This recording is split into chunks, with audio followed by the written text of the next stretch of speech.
In my youth, I was giving recitals, readings, entertainments, anything to be seen and heard, at concerts, church meetings, working men's clubs, workhouses, anywhere. I was very partial to readings from American authors. The American humorists always appealed to me. I think I'm right in saying that the first story I ever read was Mark Twain's celebrated Jumping Frog. My father bought every book of Mark Twain's just as soon as it could be got from the publishers, and I have a very vivid recollection of the first arrival of The Tramp Abroad, which was published in England by Chatto and Windus, and my keen delight in it. As a child, American men always attracted me. I used to think of Americans as tall, thin, kindly comedians.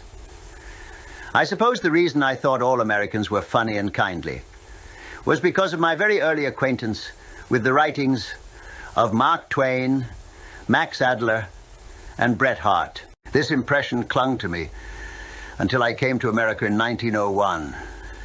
And then I found it to be to some extent true. And what a wonderful moment it was for me when in the course of time, Brander Matthews placed me next to Mark Twain at luncheon.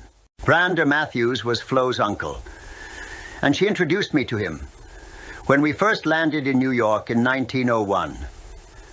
He was the first professor of dramatic literature in the United States and was on the faculty of Columbia University. But when I first learned that Brander was a professor, I think my reply to that was, "Oh, my hat!" I told Flo that I didn't like professors. They always make me feel unnecessarily insignificant. "Don't let's stay more than 5 minutes," I said. So off we went. At the end of 2 hours, Flo had to drag me away.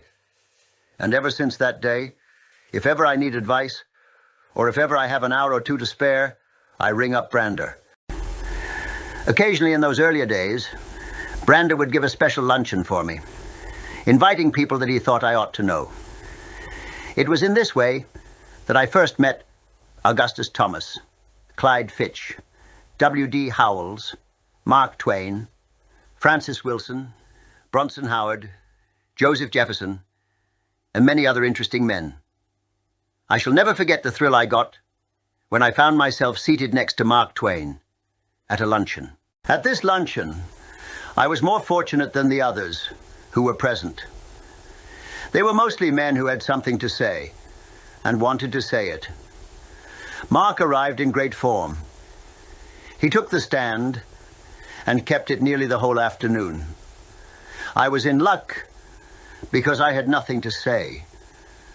And more than anything in the world, at that moment I wanted to hear Mark Twain talk. He had, as everyone knows, a most picturesque head, lit up by those keen and humorous eyes, and decorated with his shaggy hair and brows. But what interested me most was his manner of telling his yarns. Everything he said seemed to be spontaneous, spoken with a slow and fascinating hesitancy. But as the afternoon went on, my experience as an actor told me that there was method in the telling of all his stories. They had been carefully constructed so that each point should come in its right place and should lead up to a climax.